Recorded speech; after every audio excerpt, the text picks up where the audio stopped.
Dasho Kesang Wangdi, former ambassador of Bhutan to Thailand, now serves as the Deputy Chairperson of the Privy Council and the Chairman of the Steering Committee for the upcoming royal visit.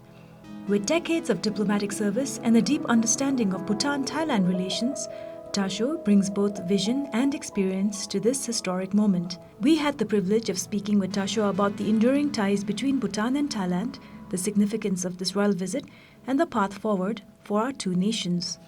Thank you for your time, Dasho.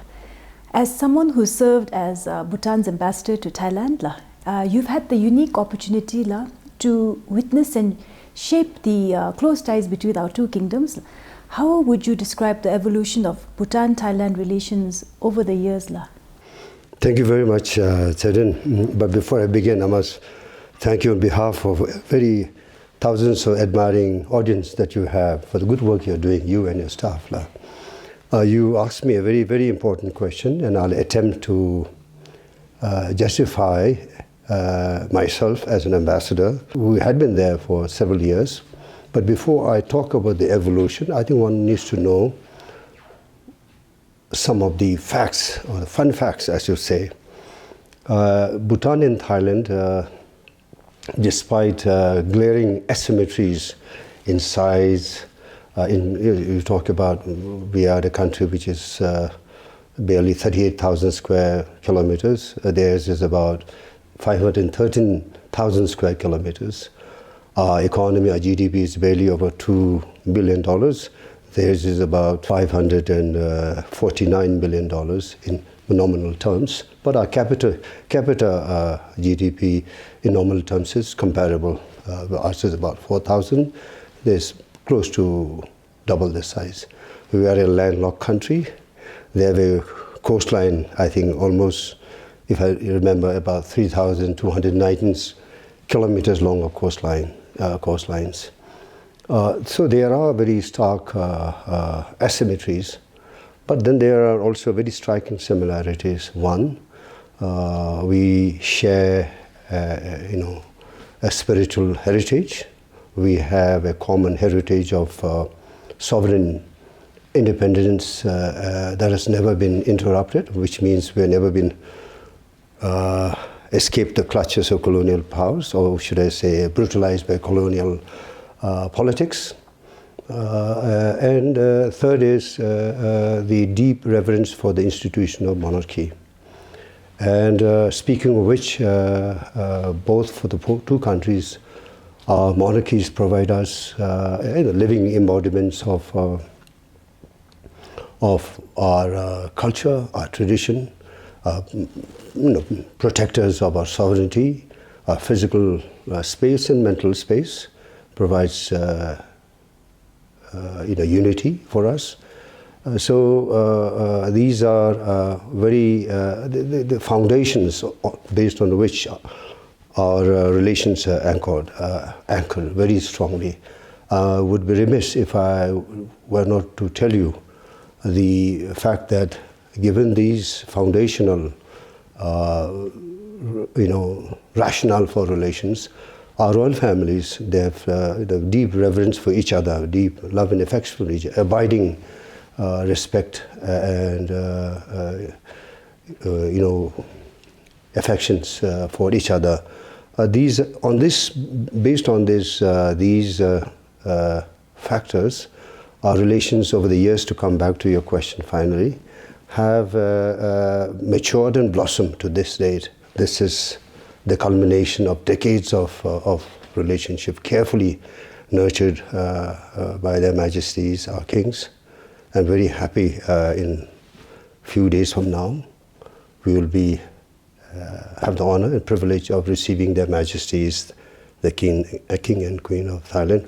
By the way, this is the first state visit for them abroad, which says a lot for their respect to His Majesty the King, our Majesty Dugyabo, and our Majesty Gilchin, and of course their love and affection for our people and our country. Your Excellency, that was so wonderfully put, And how apt that you're also serving as the chairman of the steering committee for this upcoming historic state visit of His Majesty King Maha Vajiralongkorn and Queen Suthida of Thailand. And as Your Excellency shared, this is his first state visit since ascension to the throne. So we'd like to know, I'm sure the audience would like to know also, what are some of the things that we can look forward to, some preparations? I know that, Dasho, you've been so busy since the get-go. Is there anything you can share with our viewers? Thank you very much. Yes. Indeed, yes, I've been privileged been asked to coordinate this state visit, historic state visit, as you've correctly put it that way. May I first of all, based on directives we have received from the highest authority, we are literally leaving no stone unturned in terms of digging up and refurbishing, facelifts to the whole areas where Their Majesties, the King and Queen of Thailand, will be visiting. I just wanted, before I hasten to talk about my achievement, it's achievements of about, I would say, 18 agents working day and night. From Paro to Thimphu, the venue sites at Pambesa or Dongkazong. So I've been amazed by the industry, by the commitment, by the meticulousness of, rather even the minutiae into which these young officers are going into, some not so young, like myself. Very honored to, and I must convey this on their behalf. Obviously, we are privileged to receive constant guidance from the Office of Gebe Zimbe to ensure that this is as smooth, as presentable, to showcase actually there's nothing much to really put up other than to show our natural self as a country, our culture, our architecture, our tangible and intangible heritage. So we're going all through these presentations, and also we are going to, one or two of the highlights, if I were to share with you, would be presentation of the Gyaltsung and the Desung at the Tendetang. So if I were to go around the flow of the program, on the first day on the arrival, there will be a formal reception by a guard of honor. I must reveal the secret in that there will be 74 army personnel offering the guard of honor, 74 being the year of His Majesty King of Thailand. So there's very significant from there, from that point of view. From this point of view, they'll come to Thimphu, and after a journey, in the motorcade, they'll be stopping at two areas, Wang Sisina and Thimphu Gate, where the community, the local community, will receive they're in quintessential Bhutanese style. And then they will come to hotel, of their residence at Pamako. And later they will be received in Chibdal for an audience with His Majesty the King, Gebu Jetty rather, the meetings of the King. And then later they will proceed towards Tendetang, and there will be those parade and performance by the Desups and Gyaltsungs, and followed by a short cultural presentation. And then later in the evening there will be a banquet. And the second day would be, of course, then the 26th, day 2. Their Majesties will be proceeding to Kinsapurang, where they will offer the in the honor for prayers of Their Majesties the King and Queen of Thailand. And there will be a holy relic of Buddha, which would be unprecedentedly will be offered to His Majesty. The two sanghas, they will also be offering objects of gifts to the Majesties, the King and Queens of Thailand and Bhutan.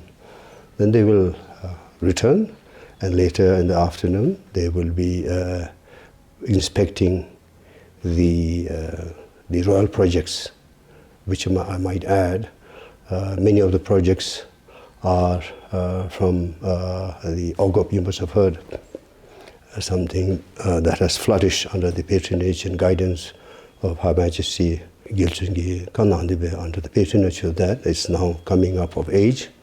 And of course, we have brought this about with the help of TICA, the Thailand Development Corporation. They have a sister, organization called OTOP, one Tembum, one product. Ours is one Gyob, one product. So most of the items will be there from the Ogop, and also our traditional producers will be there. So perhaps their Majesties will appreciate how we are making our products are relevant in this century, and that this will really be translated to bring up community, keeping the arts and crafts alive, making economic sense beyond sentiments. Yes. So that'll be wrapping up the second day, the day 2, and day 3 would be an extravaganza of archery. Traditionally at Linkana grounds, palace grounds, there would be a demonstration of traditional archery, soksum, our traditional javelin, kuru, the dart. So those would be presented by our relevant organization under the Culture, Department of Culture, and perhaps they're visiting Their Majesties King and Queen of Thailand may like to try their hand. We will see what happens. That will be the beginning part of the program, and towards the end they will see the presentation of again the pop-up stalls, again textiles, producers in a more let's say curated form. And later they will proceed to Kajathom, where they will see how, as the name suggests, through the command of His Majesty, any great ideas, any forward-looking ideas, brilliant ideas, it is coming from the fountainhead of His Majesty. So Their Majesties, the King and Queen of Thailand, will see how we have this farmers' market at the level of international standards, if not exceeding it. That brings us to day 3, and day 4, which is 27th, we'll be proceeding to Dongkarzong, meet with people, youngsters there, and there would be some presentations on the Gelipu Mindfulness City, and we would have probably wrapped the official part of the program, and Their Majesties will proceed to the waiting aircraft, and they will depart on that day, which is the 28th, closing the chapter on a historic milestone of Thailand-Bhutan relations. Thank you so much for sharing that with us and our viewers. We thank you again for your time, Tasho, and here's to a wonderful state visit of His Majesty King Mahavajiralongkorn and Queen Sutida. Thank you. From diplomacy to cultural exchange, from shared spiritual values to mutual admiration between monarchs, Bhutan and Thailand have endured a bond that continues to grow stronger with time. As Dasho Kesang Wangdi so eloquently shared, this upcoming royal visit is not just a ceremonial occasion, but a celebration of friendship, reverence, and possibility. It is an opportunity to reaffirm the ties that bind our two kingdoms and to look ahead to a future of deeper cooperation and shared inspiration.